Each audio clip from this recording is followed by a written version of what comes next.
my topic, and my topic name is classification of plants.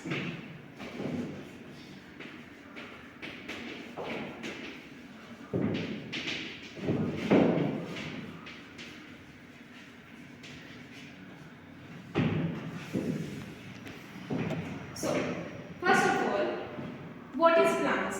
So, plants are basically the autotrophic living organisms which having the eukaryotic cells and cell wall also. So, we will see the classification. First of all, in the earth, on the earth there are so many diverse variety of plants, and because of this we cannot study about all the plants one by one. So because of this, we have studied about the classification of all living organisms present on the earth, and we have studied about the 5 kingdoms of classification. The 5 kingdoms are kingdom Monera, kingdom Protista, kingdom Fungi, kingdom Plantae and kingdom Animalia, which is proposed by Robert Whittaker. So because of this we can study about all the living organisms, and in this topic we will study about only plants. So by studying about the plants, we know that there are so many types of plants present by our surrounding. So in this chapter we will study about what is needs and the basis of classification. So by the presence and absence of the organ, the first criteria of the classification of plant is the presence and absence of the organs. In the next part, the plants are categorized by the presence and absence of the conductive tissues for their water and food. Then next, the consideration part for the classification are does the plants bear flowers or seeds or not. The next important criteria for the classification is the number of cotyledon present in the seeds. So at higher levels of plants classification, different characteristics are considered for classification. Example, depending upon the presence and absence of flowers, depending upon the presence and absence of the seeds and the fruits, plants are classified into cryptogams and phanerogams. So depending upon whether the seeds are enclosed with the fruits or not, phanerogams are further classified into gymnosperm and angiosperm. So angiosperm are further then next classified as monopod and dipod. We will study about all this division and all this classification one by one. First we have to study about the cryptogams. Then we will study about the phanerogams. We have to classify the plants. Next. So there are various types of organisms on the earth. The scientists, which named as Robert Whittaker, have studied all the types of organisms and categorized the 5 kingdoms. First is kingdom Monera, second is kingdom Protista, third is kingdom Fungi, fourth is kingdom Plantae, and lastly kingdom Animalia. Now in this chapter we will study about only the kingdom Plantae. Next. So kingdom Plantae, the characteristics of kingdom Plantae are they are multicellular, they have eukaryotic cells. Primary, they are autotrophic, generally non-motile and rigid cell wall made up of cellulose. They have large central vacuoles. They contain chlorophyll pigment for the process of photosynthesis. These are the characteristics of the kingdom Plantae. Now we will study what are the classifications of these plants. So there are 2 types of the plants. First is cryptogams and second is phanerogams.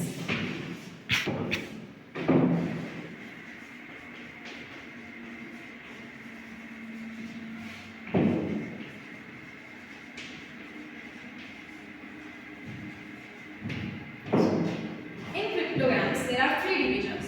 First is Halophyta, second is Bryophyta, third is Pteridophyta.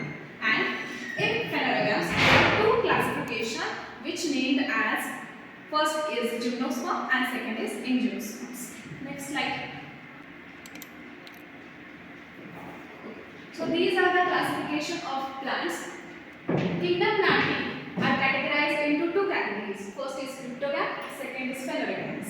In cryptogams we will study about the 3 divisions, and in phanerogams we will study about the gymnosperm and angiosperm.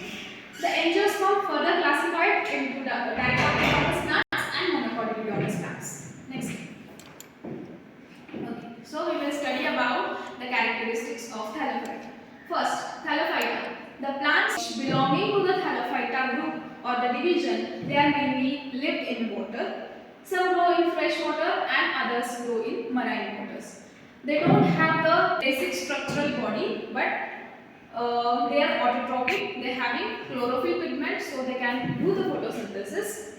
And the examples are Spirogyra, algae. Next, okay.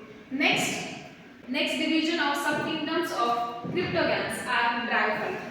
So bryophyte division is also called as the amphibians of kingdom plantae because they can grow in the moist soil, but they need water for the reproduction. The plants belonging to the Bryophyta are amphibians because they grow on moist soil, but they need water for their reproduction. So plants are having thalloid body. They don't have true roots, true leaves and true stems, but instead of that, they are having the root-like parts which called as the rhizoids. They reproduce by spores, and the examples are Brichia, Funaria, and the mosses. Next one. Okay. Our next division is division pteridophytes. These are developed as compared to the bryophytes and the thallophytes. Okay. So plants belonging to the pteridophytes here developed fruits. They are having developed stem. They are having developed roots, and they are having developed leaves. And also they are having the separate conduction tissue for their water and food. Okay. They reproduce by spores. Reproduction of pteridophytes occurs by both the methods, bisexual and by asexual methods. The example of pteridophytes are Nephrolepis, Pteris, Equisetum, and Lycopodium. Next slide. Then flower angiosperms are divided into monopod and dipod. Firstly, we will see the cryptogams. Angiosperm is classified into two categories. First is monopod and second is dipod. Monopod means what? The plants which bear seeds but they having only one cotyledon. These plants are called as monocotyledonous plants. And what is the dipod? The dipod means the plants which bear seeds but they having two equal parts, but they having two cotyledon present on the seeds. So this is called as dicotyledonous plants. So we will conclude our chapter. We will conclude our topic. So classification of plants. In that we have discussed about the two divisions or two classification. First is cryptogams, second is phenogams. In cryptogams, first division we have studied that is thallophyta.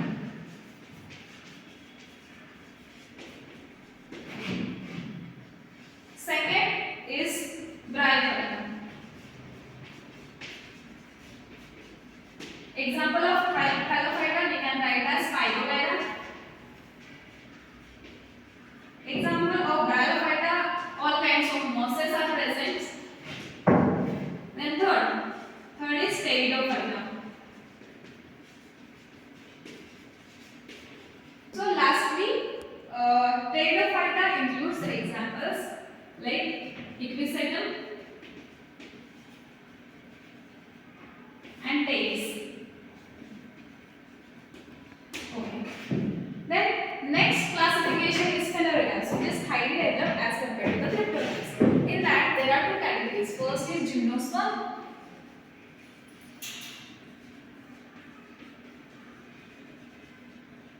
In that the example will be the Caicus.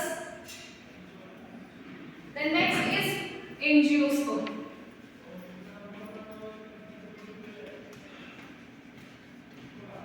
Angiosperm examples are mango tree. Okay. Next, in this angiosperm we have seen two classification according to the cotyledon of the seeds. First is monopod and second is dipod.